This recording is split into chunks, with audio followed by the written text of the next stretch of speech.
നല്ല ചൂടാണ് അന്തരീക്ഷത്തിൽ നടന്നുകൊണ്ടിരിക്കുന്നത്. അപ്പോൾ നമ്മൾ മിക്കവാറും വാഹനം ഓടിക്കുന്നവരാണ്. നമ്മൾ പലപ്പോഴും പത്രത്തിലും ന്യൂസ് ചാനലിലൊക്കെ കണ്ടിട്ടുണ്ട്, വാഹനങ്ങൾ റോട്ടിൽ കിടക്കുന്ന വാഹനങ്ങൾ സ്വയം കത്തിപ്പോകുന്ന കാഴ്ചകളല്ല. അപ്പോൾ അതിൽ നിന്നെല്ലാം നമുക്ക് ഒരു മാറ്റം വേണം, അല്ലെങ്കിൽ വാഹനങ്ങൾ ചൂടുകാലമാകുമ്പോൾ എങ്ങനെ സൂക്ഷിക്കണം എന്നുള്ളതാണ് ഈ വീഡിയോയിലൂടെ നമ്മൾ നോക്കാൻ പഠിക്കുന്നത്. അപ്പോൾ വാഹനം ഉപയോഗിക്കുന്നവർ പരമാവധി ശ്രദ്ധിക്കുക ഈ കാര്യങ്ങൾ. അഥവാ നമ്മളിൽ വാഹനം ഇല്ലെങ്കിൽ വാഹനം ഉള്ള നമ്മുടെ കുടുംബ സുഹൃത്തിനോ അല്ലെങ്കിൽ നമ്മുടെ സുഹൃത്തിനോ ദയവ് ചെയ്ത് ഈ വീഡിയോ അയച്ചു കൊടുക്കാനുള്ള സന്മനസ്സും കൂടി നമുക്ക് കാണിക്കുക. അപ്പോൾ വേനൽക്കാലമാണ്, കടുത്ത ചൂടാണ്. വാഹനം ഉപയോഗിക്കുന്നവർ അല്പം ശ്രദ്ധിച്ചില്ലെങ്കിൽ അപകടമുണ്ടാവാൻ വളരെ സാധ്യതയുണ്ട്. വെയിലത്ത് നിർത്തിയിട്ടിരിക്കുന്ന വാഹനങ്ങൾ എടുക്കുന്നതിന് മുമ്പായിട്ട് ഒന്ന് ശ്രദ്ധിക്കണം. വേനൽക്കാലത്ത് വാഹനങ്ങൾ അഗ്നിക്കിരയാവുന്ന അപൂർവമല്ലെന്നും ഈ അവസ്ഥ ഒഴിവാക്കുന്നതിനുള്ള മുൻകരുതൽ സ്വീകരിക്കണമെന്നുമാണ് മോട്ടോർ വാഹന വകുപ്പ് മുന്നറിയിപ്പ് നൽകുന്നത്. അതായത് ഇന്ധന ലീക്കേജും ഗ്യാസ് ലീക്കേജും അനധികൃതമായ ആൾട്ടറേഷനുകളും ഫ്യൂസുകൾ ഒഴിവാക്കിയുള്ള ഇലക്ട്രിക് ലൈനുകളും അധിക താപം ഉൽപ്പാദിപ്പിക്കപ്പെടുന്ന ബൾബുകളും തുടങ്ങി നിർത്തിയിടുന്ന പാർക്കിംഗ് സ്ഥലങ്ങൾ വരെ അഗ്നിബാധയ്ക്ക് കാരണമായേക്കാം. അഗ്നിബാധയ്ക്ക് സാധ്യതയുള്ള ഘടകങ്ങൾ ഒഴിവാക്കുക എന്നുള്ളതാണ് പ്രാഥമികമായി നമ്മൾ ചെയ്യേണ്ട കാര്യം. അതിനെന്തൊക്കെ പരിഹാര മാർഗങ്ങളുടെ ഉള്ളത് എന്ന് നമുക്ക് നോക്കാം. അതായത് കൃത്യമായ ഇടവേളകളിൽ മെയിൻ്റനൻസ് ചെയ്യുക. രാവിലെ വാഹനം നിർത്തിയിട്ടിരിക്കുന്ന തറയിൽ ഓയിൽ അല്ലെങ്കിൽ ഇന്ധന ലീക്കേജ് ഉണ്ടോ എന്ന് പരിശോധിക്കുന്നതും ദിവസത്തിൽ ഒരിക്കലെങ്കിലും ബോണറ്റ് തുറന്ന് പരിശോധിക്കുന്നത് ശീലമാക്കുക. വാഹനത്തിൻ്റെ പുറം മാത്രമല്ല, എൻജിൻ കമ്പാർട്ട്മെൻറ്റ് വൃത്തിയാക്കി വയ്ക്കുന്നതും ഇത് ലീക്കേജ് കണ്ടെത്തുന്നതിന് മാത്രമല്ല, ചെറിയ അഗ്നിബാധ ഗുരുതരമാവുന്ന തടയുന്നതിനും ഉപകാരപ്രദമാകും.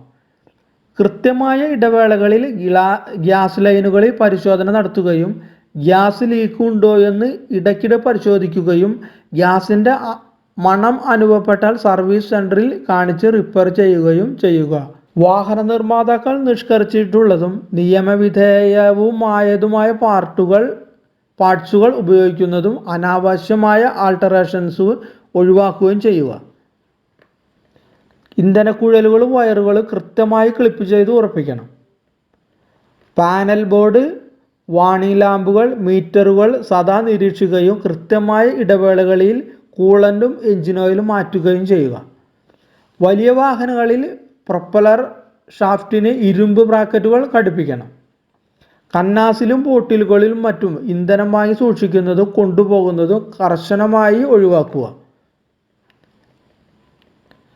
വളരെ ചൂടുള്ള കാലാവസ്ഥയിൽ ഡാഷ്ബോർഡിൽ വച്ചിട്ടുള്ള വാട്ടർ ബോട്ടിലുകൾ ലെൻസ് പോലെ പ്രവർത്തിച്ച് സീറ്റ് അപ്പോൾസ്റ്ററിയും പ്ലാസ്റ്റിക് ഭാഗങ്ങളും തീപിടിച്ചിട്ടുള്ള സംഭവങ്ങളും റിപ്പോർട്ട് ചെയ്തിട്ടുണ്ട്. അതുകൊണ്ട് തന്നെ വാട്ടർ ബോട്ടിലുകൾ, സാനിറ്റൈസറുകൾ, സ്പ്രേകൾ എന്നിവ ഡാഷ്ബോർഡിൽ സൂക്ഷിക്കുന്നത് ഒഴിവാക്കുക. വിനോദയാത്രകളും മറ്റും പോകുമ്പോൾ സ്റ്റവ് ഉപയോഗിച്ച് ഭക്ഷണം പാകം ചെയ്യുന്നത് വാഹനത്തിൻ്റെ അകത്ത് വെച്ചാകരുത്. വാഹനത്തിനകത്ത് ഇന്ധനം, തീപ്പെട്ടി, ലൈറ്ററുകൾ, സ്ഫോടന വസ്തുക്കൾ എന്നിവ സൂക്ഷിക്കുന്നത് ഒഴിവാക്കുന്ന ശീലങ്ങളിൽ ഒന്നാണ്. ആംബുലൻസുകളിൽ ഓക്സിജൻ സിലിണ്ടറുകൾ കൃത്യമായ ബ്രാക്കറ്റുകൾ ഉപയോഗിച്ച് ഉറപ്പിക്കുകയും റെഗുലേറ്ററുകൾക്ക് തകരാറുകൾ ഇല്ല എന്ന് ഉറപ്പിക്കുകയും ചെയ്യുക. സാധാരണ വാഹനത്തിൻ്റെ സീറ്റുകളും മറ്റും അഗ്നിബാധയെ ചെറുക്കുന്ന രീതിയിലുള്ള മെറ്റീരിയൽസ് ഉപയോഗിച്ചാണ് നിർമ്മിക്കുക.